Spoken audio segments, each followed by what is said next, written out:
En torno a hablar catalán. En la versión digital de La Vanguardia de 3 de junio suben un artículo: el Govern ha iniciado el proceso participativo del Pacto Nacional per la Llengua. Cuando dicen el Govern se refieren a la Generalitat de Cataluña, a la Generalidad de Cataluña. Y luego el otro título, bueno, esto es como el comentario, el título en sí sería: el futuro del catalán, hablemos hoy para hablarlo mañana. Por el contexto de mi comentario se supone que en el artículo, no me acuerdo, ha pasado ya una semana, creo recordar que en el artículo comentaba, bueno, que hay una llegada de migrantes que aumentan el porcentaje de las personas que no hablan catalán en Cataluña. Ante eso yo en Facebook comenté lo siguiente: ¿por qué llaman consenso a la imposición? Al menos esos nuevos migrantes que llegan a Cataluña compensan a los que tuvimos que emigrar de la tierra que nacimos, presionados por políticas lingüísticas que nos convierten en ciudadanos, que nos convertían en ciudadanos de segunda, exiliados políticos dentro de España. Evidentemente cualquier comentario que uno pueda subir pues puede generar desde indiferencia, simpatías o antipatías. Evidentemente vamos a los comentarios no simpáticos que provocamos, porque lo que nos interesa es nuestras contestaciones y qué cosas nos seguían diciendo. Primer comentario, uno de ellos: suena a victimismo por los cuatro costados. Hombre, ante el victimismo contesté que nadie se desplaza como un servidor 800 kilómetros desde Barcelona a Almería. Nadie se desplaza 800 kilómetros donde vivió toda su vida, toda su vida está el desplazamiento, donde uno vivió sus primeros 34 años sin motivo. Nadie se desplaza sin motivo o por puro ejercicio de victimismo ante futuros usuarios de redes sociales. O sea, ese desplazamiento migratorio, ¿cómo lo voy a hacer un servidor para darle motivos a futuros escritores en redes sociales de que uno tiene ideas de victimismo? Ante eso me contestan un clásico: ¿y en 34 años no pudo aprender catalán? Perdone, pero eso no dice nada bueno de usted. Lo que yo le contesté fue lo siguiente: yo no le he dicho que no lo aprendiese. Claro que lo entendía perfectamente, pero hablarlo no puede ser una obligación. Simplemente quería expresarme en español en España. Y ser hispanohablante en el cambio de siglo ya te cerraba puertas laborales. Nos estamos refiriendo al contexto de Cataluña. ¿No se entiende que hablar en catalán no puede ser una obligación? ¿No entiende que uno puede haber aprendido catalán y no querer hablarlo? Lo gracioso, sin gracia, es que a 800 kilómetros de Barcelona me catalogan de catalán. En Cataluña pretendían insultarme como charnego o castellá, cuando no soy de Castilla. Y en la mili, fuera de Cataluña, pretendían insultarme como polaco. Siempre intolerancia. Ante eso, la misma persona me contesta: me voy a repetir, suena a victimismo por los cuatro costados. Vaya, que tuvo que irse de Cataluña por no querer hablar catalán. Me recuerda a un imaginario amigo mío, imaginario amigo suyo. No entiendo, pero bueno. Se ve que yo le recuerdo a un imaginario amigo suyo que tuvo que irse de Atenas por no querer hablar griego, o de Düsseldorf por no querer hablar alemán, o de Soria por no querer hablar castellano. Y así podríamos seguir toda la tarde. Lo que comenta indica que en Cataluña se relacionaba con gentes poco recomendables. Algunos de aquellas gentes todavía son amigos en Facebook. A ver cuándo... Y me ven en redes sociales, a ver cómo se sienten como amigos poco recomendables. En cuanto a Mili, ya ve cómo está el patio. Tal vez se podría preguntar de dónde viene ese anticatalanismo. ¿Casernario? ¿Será cavernario? Y testosterónico. ¿Quién lo promueve y con qué finalidad? En lugar de hacerse la víctima por no querer hablar catalán. Una cosa que no contesté, por eso la digo antes de leer mi respuesta, es que, claro, me hace gracia de que digo que me insultan por los dos lados allí, cuando yo estaba en Cataluña. Cuando estaba allí, si se hablaba en español, pues podía ser insultado como charnego o castellá, pero en aquella época, cuando salía de viaje fuera de Cataluña, Porque cuando sabían que procedía de Barcelona, pues también me podían insultar por ser catalán, etcétera, etcétera. Entonces solo se queja o solo sientes empatía hacia mí cuando he insultado como polaco en la mili. Y se pregunta de dónde promueve dónde puede venir ese odio y qué finalidad tiene. Pero de los supuestos insultos que uno pudiese recibir en Cataluña como charnego o castellá, de eso esta persona no se pregunta si también se promueve, si también hay finalidades, etc. Mi respuesta a esa persona fue lo siguiente: tendrá que reconocer que es una completa ignorante de las amistades de un servidor y que es una conclusión completamente gratuita. En los comentarios anteriores no me iba a extender por los motivos del exilio. No es tan simple. Tiene que ver que en la transición no se crearon en Cataluña auténticas condiciones de convivencia para que cada cual pudiese vivir en la lengua que prefiriese, ya sea en catalán, ya sea en español o ya sea en ambas. Hubo un revanchismo y se cambió la franquista imposición del español postergando el uso del catalán a lo privado por una progresiva pero acelerada sustitución del español por el catalán. Bueno, eso es lo que escribí, quizá ahora tendría que editarlo por lo de imposición del español en la época franquista en Cataluña. Es que el español también es lengua propia en todo el Estado español, es decir, también en Cataluña. Si me expresé mal, lo que quería decir es que se arrinconó, se prohibió, al menos el catalán, el uso del catalán se le quitó oficialidad, si es que la tuvo. No era un idioma oficial, era un idioma privado. Eso es lo que quería decir.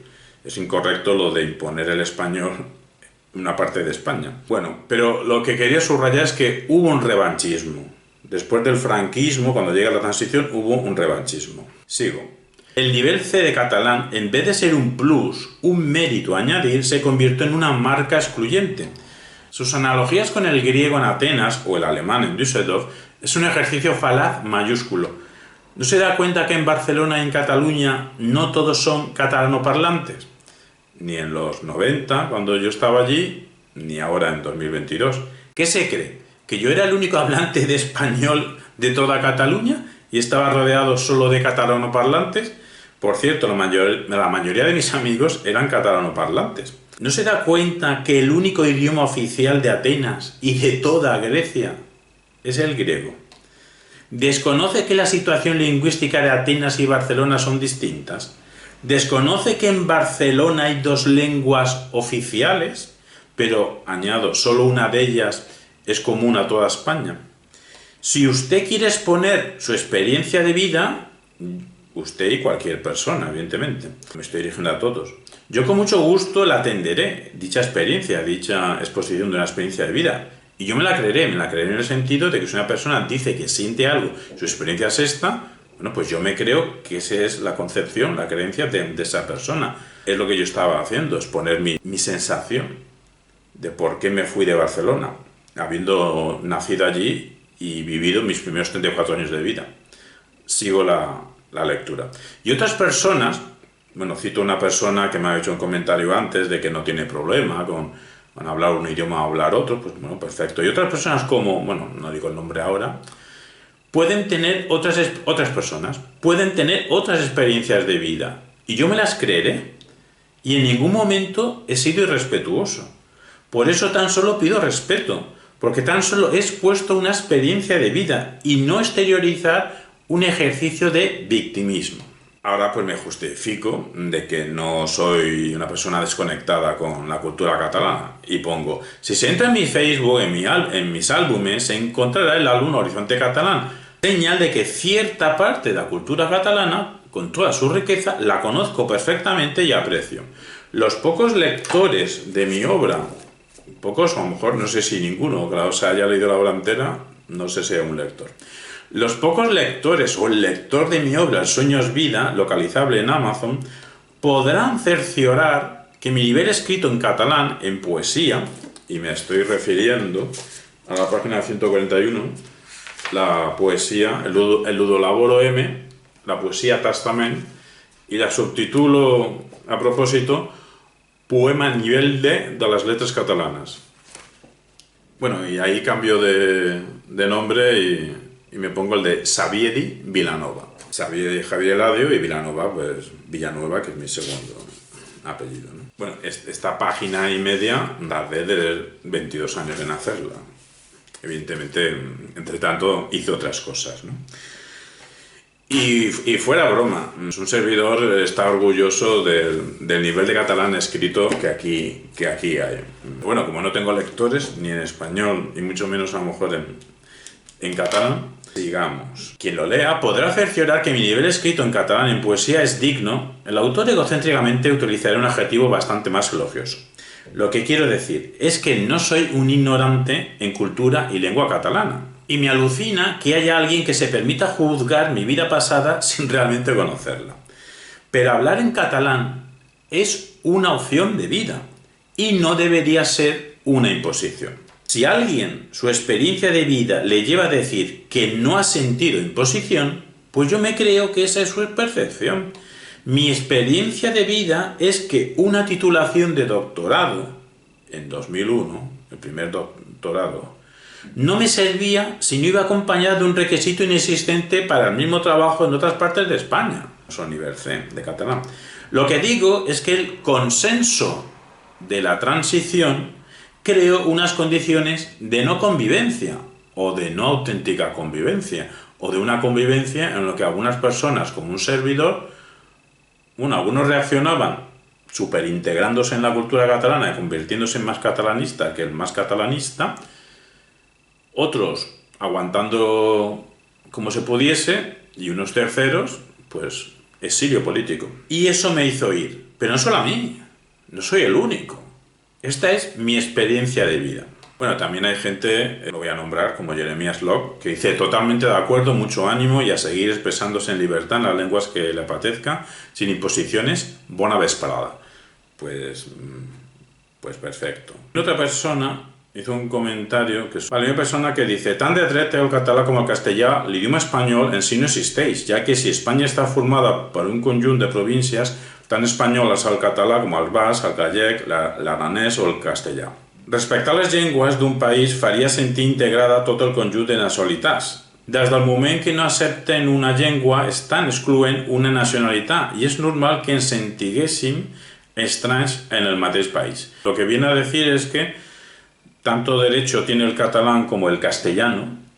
El idioma español en sí no existe, ya que si España está formada por un conjunto de provincias, tan español es el catalán como el vasco, el gallego, el aranés o el castellano. Respetar las lenguas de un país haría sentir integrada todo el conjunto de nacionalidades. Desde el momento que no aceptamos una lengua, estamos excluyendo una nacionalidad.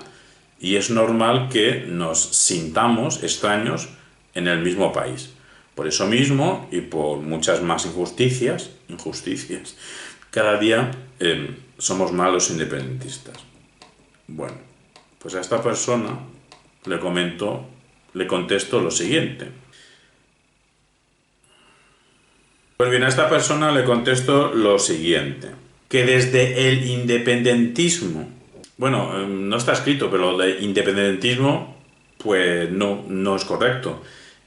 Es que independentismo, la independencia la podría pedir una parte que es dependiente de otra, quiere dejar de ser dependiente, quiere cortar esa dependencia para ser autónoma. Pero es que Cataluña no es dependiente de España. Cataluña es España. Habrá que utilizar otra expresión de que se quieren fragmentar España, se quieren separar de España, pero independentismo no es la expresión correcta. Pero bueno, que cada cual hable como quiera. Como este señor utiliza la palabra independentismo, pues yo también la utilizo. Que desde el independentismo se pida llamar castellano al español porque el catalán es una lengua española, tiene su gracia. El catalán, lengua española para el independentismo. Claro, esto me obliga a puntualizar y a enseñar al que no sabe. Mucha gente se confunde, porque la palabra español tiene al menos dos sentidos. Primer sentido, relativo al Estado de España. Segundo sentido, relativo a la lengua española.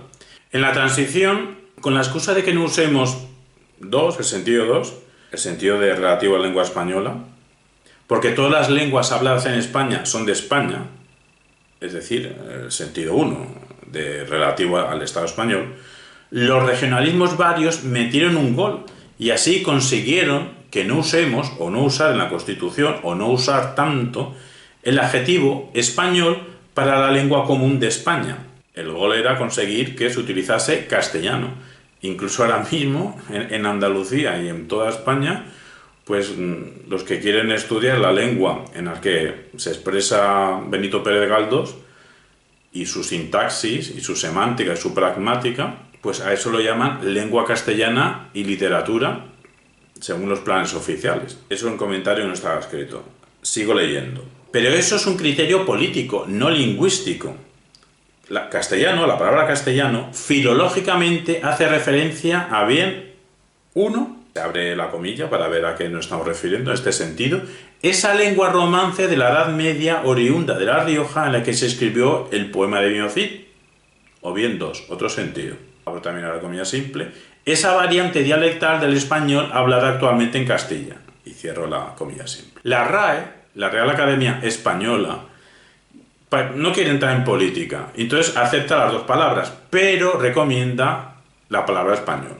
Acepta los dos términos, pero dice que castellano y español para referirse a la lengua, por ejemplo, que utilizaba Miguel Ángel Asturias, pero es preferible el adjetivo español. Más, es que esa academia se llama RAE, no se llama RAC.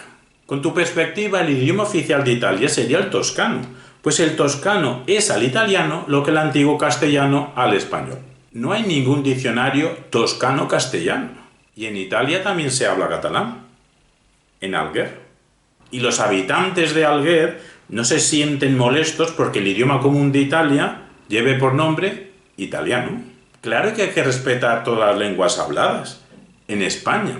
Es más, siempre he defendido que un nivel mínimo de todas ellas deben enseñarse en toda España. Y a lo mejor incluido el árabe también, porque son parte de nuestra riqueza cultural. Y luego que cada cual tenga libertad de usarlas como convenga, no por imposición. El binomio lengua-nacionalidad es discutible. No siempre va unido, como todos los hablantes del árabe que no comparten la misma nacionalidad. Quizá también porque a lo mejor es que el árabe de Marruecos no es el mismo árabe que se habla en Emiratos Árabes. Pero aceptar, claro que hay que aceptar. Pero ese es el problema con el que nos encontramos algunos que nacimos en Barcelona, que cada vez se aceptaba menos nuestra preferencia por expresarnos en español desde el conocimiento del catalán. Nunca se me ocurrió decirle a un catalano hablante que cambiara al español para hablar conmigo. Más bien al contrario, cuando mis amigos cambiaban del catalán al español, cuando yo me incorporaba a su conversación, les pedía sin éxito que continuase en catalán, pues lo entendía perfectamente. No aceptar una lengua está relacionado con la exclusión. Yo acepté y pedí que se siguiese hablando en catalán en mi presencia. Nunca fui excluyente respecto del catalán. Simplemente, ante la libertad de usarlo o no, mi preferencia era no usarlo. Los que afirmen que el catalán no se impone en Cataluña deberían concederme mi libertad de usarlo o no, y respetar mi preferencia, como yo respeto la suya. Porque como tú dices, los idiomas hay que respetarlos, en beneficio del conjunto de la sociedad. Y como tú dices, desde el momento en que no se aceptó mi español en ámbitos laborales, se me excluyó. Después de todo esto también hubo otro comentario en la misma línea, se ve que no se había leído anterior, o sí, y dice Javier de Guzmán Villanueva, ¿cómo os gusta hacerlo a las víctimas? Bueno, y me repetí, lo que pasa es que eso de el os, como os gusta hacerlo a las víctimas, como si yo hablase en nombre de mucha gente, yo hablo en mi nombre. Le contesté lo siguiente, os, yo no hablo en nombre de ningún colectivo, y a alguno, ¿cómo le gusta señalar? Se tiene un concepto monolítico e intransigente de la existencia en Cataluña, y quien no traque es porque le gusta hacerse la víctima. Desplazarse 800 kilómetros donde has vivido tus primeros 34 años no es, para 21 años después, exhibir victimismo por redes sociales.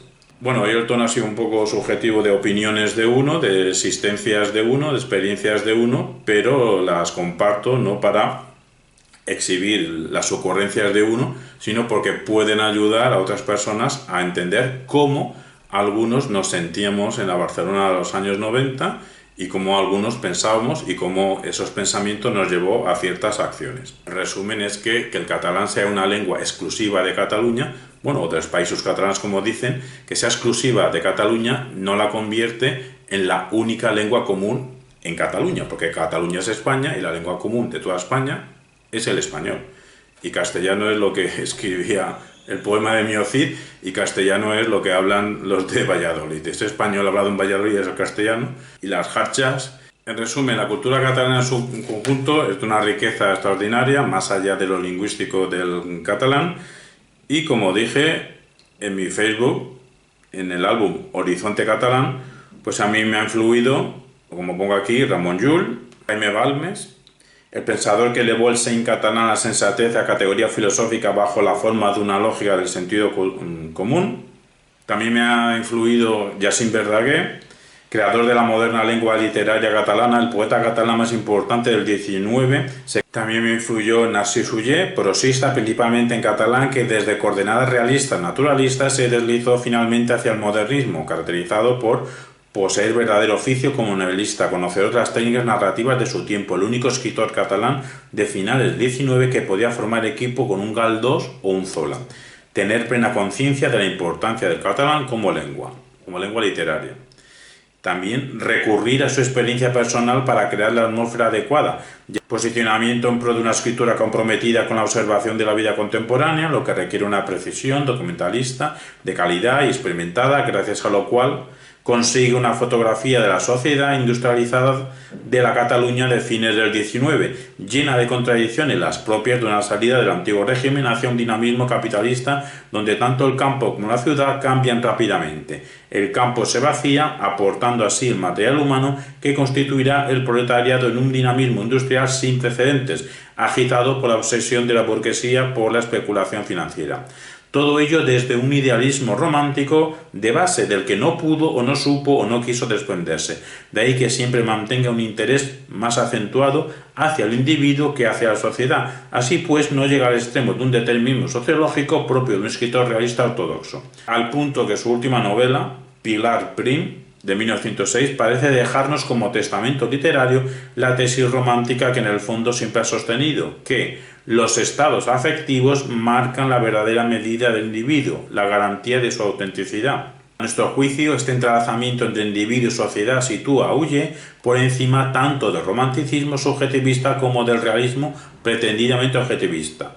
Todo un crack. Evidentemente, todo Gaudí, el Gaudí de Barcelona, el que lo utilizábamos para hacer Boulder. Me ha superinfluido Raimon Casellas, crítico historiador del arte que cuando transita por el campo literario deleita a sus lectores gracias a su magnífica prosa, a su magisterio narrativo, verdadero ejercicio de estilismo, pero sin caer en exhibiciones desnudas de contenido, que en su caso abarca desde el paisajismo rural de Als Forestas de 1901 hasta el urbanismo de Las Multituds de 1906. Si quieres ser un buen escritor en español, tienes que leer a Casellas en catalán.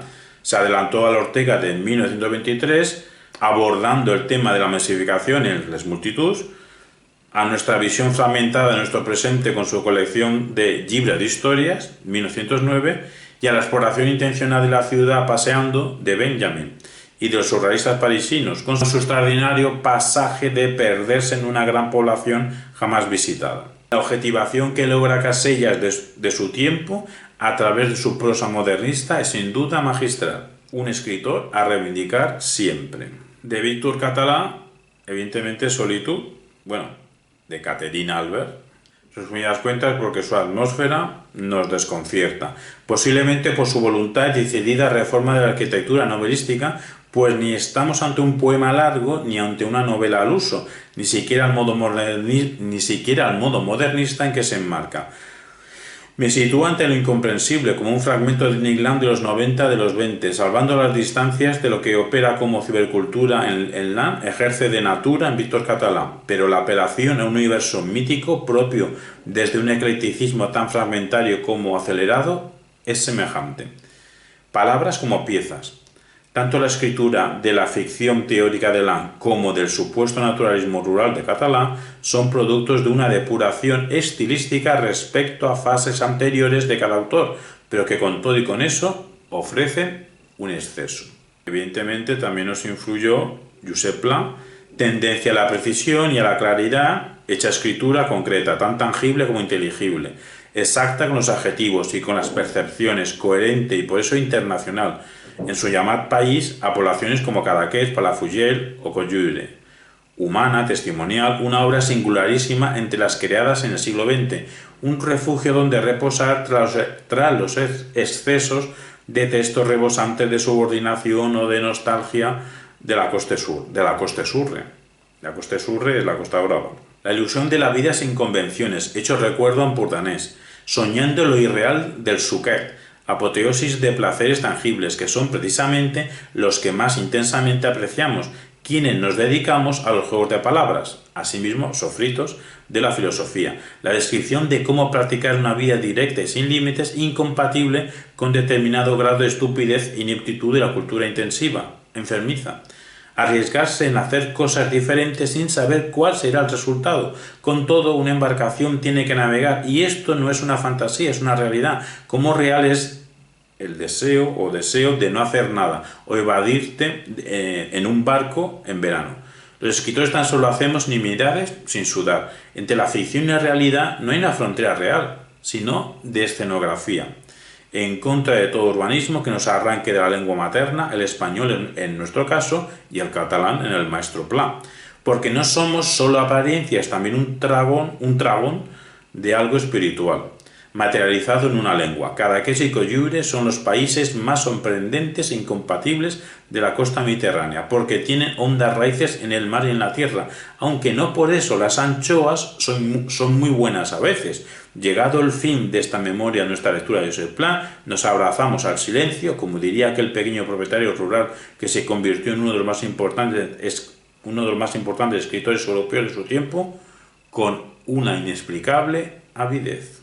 También nos influyó Joan Salvat Papasseit, encuentro onírico de una producción poética condensada en una depuración de la realidad tan nueva como insoportable, y también nos influyó muchísimo al mecanoscrit del Segon Origen de Manuel de Pedrolo.